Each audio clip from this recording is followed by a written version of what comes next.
qui sont à la prison civile de Lomé, qui traversent des moments assez difficiles.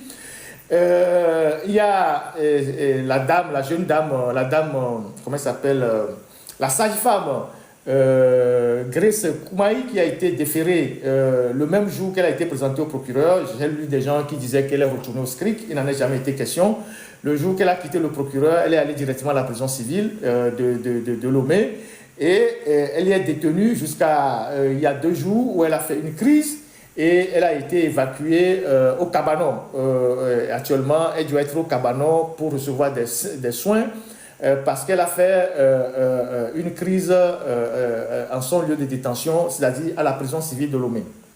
Alors, donc, moi j'ai une pensée pour tous ceux qui sont en prison, les Homolous, les Tigres Révolution, Affectio, tous les jeunes, les Sativi, tous ceux qui ont été arrêtés dans la dernière période et qui sont en train de passer des moments assez difficiles à la prison civile de Lomé. Et je rappelle que cette dame-là, selon mes informations, Madame Grace Koumaï, elle serait enceinte. Et donc, et ça, si c'est le cas, c'est extrêmement grave. Je pose la condition. Si c'est le cas, c'est extrêmement grave pour le procureur parce que ce procureur a déjà eu à déférer une dame avec son enfant à la prison civile de Lomé. Et il a fallu que les réseaux sociaux dénoncent ça pour que les gens aillent récupérer l'enfant. Et maintenant, il fait déposer une femme enceinte. Si c'est le cas, je pose la condition parce que j'ai appris qu'elle est enceinte. Et c'est pour ça d'ailleurs qu'elle aurait fait la crise et qu'elle est au Cabanon. Et donc, je rappelle, M. Mahama Talaka a un minimum d'humanisme. Parce que j'ai l'impression que il prend tellement son rôle de procureur d'Enyasingbe au sérieux que il se croit à l'abri de toutes choses. Donc, il est devenu totalement inhumain. Je vous ai dit ici que si quelqu'un se comporte comme ça, c'est sûr que le régime ne tient pas quelque chose. Je vous ai dit ça. J'ai parlé de cette vidéo-là, de cette vidéo qui a circulé à l'époque avec cette jeune dame-là. Et je sais que c'est la vidéo la plus recherchée aujourd'hui à Lomé. Je sais que beaucoup de gens sont à la chasse de cette vidéo-là. Et j'ai entendu pas mal de commentaires. Et je sais que, bon, voilà, je ne vais pas en dire davantage. Mais je voudrais dire à monsieur le procureur Mahama que il est encore temps pour lui de sauver un peu le peu de dignité qu'il aurait. C'est vrai qu'en 2003, 2004, il a eu des soucis. Je ne sais pas si l'affaire des Colombiens, trafiquants de drogue, lui rappelle quelque chose. Voilà, ces Colombiens-là qui ont été arrêtés avec des quantités de drogue à l'époque, c'est lui qui a eu à gérer cette affaire-là. On sait les ennuis qu'il a eu après. Peut-être que c'est ça qui fait qu'il est très aligné sur les ordres de Gnassingbé. Mais il faut qu'il sache que le monde est en train d'évoluer. Les événements sont en train d'évoluer. Les choses peuvent évoluer de manière incontrôlable. Et donc, il a intérêt à mettre beaucoup d'humanisme dans les actions qu'il pose. Mais de toutes les façons, c'est à lui de savoir choisir la porte de sortie. Il est celui qui décide au parquet, c'est lui qui fait les réquisitoires, qui donne des peines que le juge tranche après. Mais nous allons juste lui dire, il a encore le temps de réfléchir à sa fonction. S'il veut rester procureur ou s'il est intelligent, il peut sortir par la grande porte avant que nous on le pousse dehors. Parce que d'une manière ou d'une autre, on va te pousser dehors, monsieur Talaka Mahama. On va te pousser dehors. C'est-à-dire qu'il arrivera un moment où les Gnassingbé ne vont pas te garder. Il arrivera un moment où il faut Gnassingbé qui te donne les ordres là. Il ne trouvera plus d'utilité de te garder. Et ce moment-là va arriver. Donc, c'est une question de nous on a le temps. Tu as la montre. Donc, on a le temps. Donc, c'est à toi de choisir. Si tu es intelligent, tu peux aller déposer ta démission maintenant et libérer tous les prisonniers politiques. C'est toi qui les as déposés à la prison. Tu peux aller faire la démarche pour libérer les gens. Mais si tu t'entêtes là, c'est toi qui seras le plus humilié au moment venu. Et ce moment-là, c'est demain, c'est après-demain, c'est dans 2 jours, c'est dans 3 jours, c'est dans 1 semaine. Donc, nous n'avons pas à te dire ce que le bon sens recommande. Mais nous avons juste à t'informer que si tu continues sur cette voie-là, ça te sera très dur. Donc, parce que vous êtes trop méchants. Et les gens méchants, comme vous, et qui détruisait la vie des Togolais. Parce que j'ai entendu des gens qui m'ont fait remonter des informations, oui, que c'est quand même le procureur, il a une vie privée. Mais ceux qui disent qu'il a une vie privée là, vous oubliez que lui, il tue les gens. Les innocents qu'il défère à la prison tous les jours, les gens qui meurent en prison, il a ça sur la conscience. Lui, on ne parle que de sa vie privée. Et si on devait s'en tenir à sa vie privée, il ne devait pas être procureur. Mais lui, il utilise son poste pour exécuter des ordres en mettant des innocents en prison. Et vous allez remarquer que dans la dernière période, tout ce qu'on arrête au Togo, il y a une infraction qui revient, atteinte à la sécurité intérieure de l'État. Quand on vous voit faire une petite vidéo pour montrer qu'une école est en délabrement, quand on vous arrête, le procureur dit trouble à l'ordre public, diffusion de fausses informations, atteinte à la sécurité intérieure de l'État. Ce sont les 3 infractions. Tous ceux qui sont en prison. Et on colle l'infraction d'atteinte à la sécurité intérieure de l'État à des civils, comme si ces civils-là, si c'était des militaires, on pourrait encore comprendre. Des civils, des gens totalement inoffensifs. Des gens qui font juste une vidéo pour montrer qu'un hôpital n'a pas d'équipement, une école est mal construite, il y a de l'eau dans les rues quand il pleut. Vous l'arrêtez et vous lui collez une infraction d'atteinte à la sécurité intérieure de l'État. C'est-à-dire, la personne risque une peine de moins 20 ans. Et celui qui fait ça, vous dites qu'il ne faut pas qu'on l'attaque. Vous dites qu'il ne faut pas qu'on le... Non mais attendez, mais lui il est en train de détruire la vie des gens. Et vous ne voulez pas que lui on puisse l'exposer. Alors s'il est conscient que ce qu'il fait là, il est en train de détruire la vie des gens, alors lui aussi, il va avoir très chaud. Donc, lui, il est notre cible principale. Parce que ce régime-là, il fonctionne par 2 bras séculaires.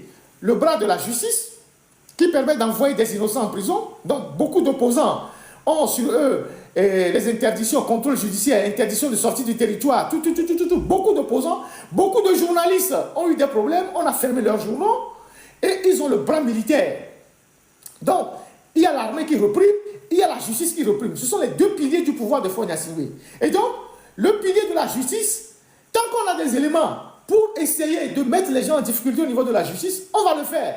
Et donc, ce procureur et tous les juges, le doyen des juges, on va venir sur toi. T'inquiète, monsieur Poutouli, on viendra sur ton cas. Vous tous, magistrats, qui participez à consolider ce régime, à tuer vos frères, à prêter main forte à Faure Gnassingbé pour mettre les innocents en prison, on ne vous laissera pas tranquille. On ne vous laissera pas tranquille. Vous n'aurez pas une seule minute de répit. Et donc, si on a vos dossiers, vous êtes cul, autant que vous êtes. Parce que vous en faites trop. Pour ce petit pays-là, je ne sais pas combien on vous donne, combien de quoi vous avez besoin, vous en faites trop. Vous en faites trop. C'est vous qui avez étudié le droit. Vous devez être capable de dire à un moment donné, ça, je ne peux pas le faire parce que la loi ne me permet pas de le faire. Mais vous détruisez la vie des gens tous les jours. Et puis, la manière dont on colle de façon massive l'infraction d'atteinte à la sécurité intérieure de l'État à tout individu qu'on arrête, ça prouve que le pouvoir a un problème de légitimité. Dès qu'on arrête une petite souris, on dit atteinte à la sécurité intérieure de l'État. Un cafard, atteinte à la sécurité intérieure de l'État. Il y a plein de jeunes qui sont à la prison, qui n'ont absolument rien fait de dangereux. Eux tous, on leur a collé l'infraction d'atteinte à la sécurité intérieure de l'État. Ils ne sont même pas des militaires. Ils ne disposent même pas d'une arme. Ils n'ont même pas un couteau. Et c'est ce procureur-là qui fait ça. Et les gens veulent qu'on le regarde tranquillement. Les gens sont en train de mourir en prison. Amo les gars pas me les coups. Tigre Révolution, toi, à me 10 pas ta coule. Les jeunes de Tigre Révolution, il y a 10 qui sont morts. Ils sont à la morgue. Quand on dit ces choses-là, vous pensez que c'est de la blague. Parmi le groupe de Tigre Révolution, il y a 10 qui sont morts. Les corps ne sont même pas encore rendus à la famille, aux familles. Ils sont à la morgue. Depuis qu'on est 2017-2018, mais Tigre Révolution, à mes 10 pata, à mes pata, au coup les prisons, ils sont morts de leurs conditions de détention. Ils sont dans le froid à la morgue. On les quasi, mais les morgues. Les loups, mais les fous. On peut sonner les parents ont été dit. Parce que les parents ont refusé de prendre les corps. Les corps sont à la morgue. Qui sont ceux qui les ont mis en prison? C'est les procureurs, les doyens des juges. À mes 10 pata, Américain et ton écart à mes 10, au cours des vieux, avec Peter Balilidor, il y a d'autres qui sont malades. Donc, c'est une mort lente. C'est une peine de mort. Les gens sont en train de mourir à petits coups en prison par la faute de ces gens-là. Et vous pensez que nous, on va rester les bras croisés pour les voir tuer les gens à petits coups. Et eux, ils vont être tranquilles dans leur maison. Mais non, ça ne va pas se passer comme ça. Parce qu'à mes les coups, ils ont de la famille. Ceux qui meurent, ce sont des enfants des gens, ce sont des parents des gens. Les Aziz Goma là, vous avez vu dans quel état il est? Vous avez vu dans quel état il est? Omolou, vous avez vu dans quel état il est? Jean-Paul Omolou, les Sativi, vous avez vu dans quel état ils sont? Les Affectio, vous avez vu dans quel état ils sont? Qui sont ceux qui exécutent les ordres illégaux en mettant ces gens en prison? Ce sont les procureurs, ce sont les juges. Et ces gens-là, tant qu'ils ne vont pas prendre conscience qu'à un moment donné, il faut qu'ils arrêtent d'envoyer les innocents en prison, mais il faut qu'on les combatte au même niveau que le régime. Et ça, ce serait sans cadeau. Donc, procureur, tu as encore le temps de réfléchir. Nous, on n'est pas pressés. Tu as encore le temps de réfléchir. Parce que, à un moment, mais les coups, les prisons. Les gens meurent en prison.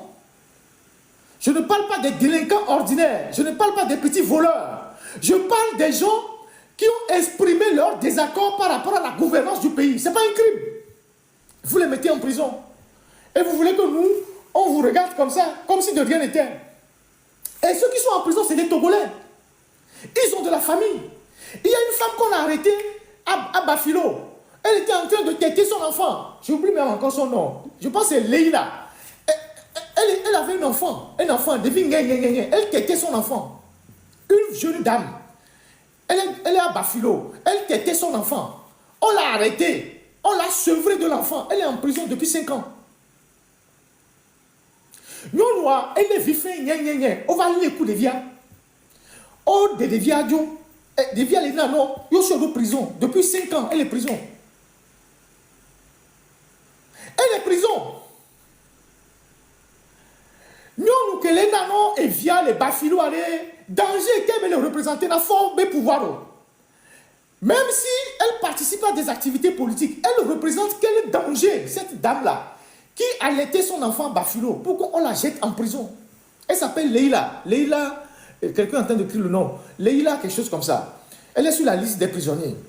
Elle est en prison depuis 5 ou 6 ans. Elle n'a plus vu son enfant. Elle n'a plus vu son enfant. Et vous dites que vous êtes des humains. Vous dites que vous êtes des humains. Et quand vous rentrez chez vous, vous dormez, vous mangez, vous baisez vos femmes. Et vous voulez que nous, on reste comme ça pour vous regarder, pour tuer les gens à petits coups. Non, on ne va pas vous rater. Donc, procureur, prépare-toi. Voilà, donc j'ai fini avec toi.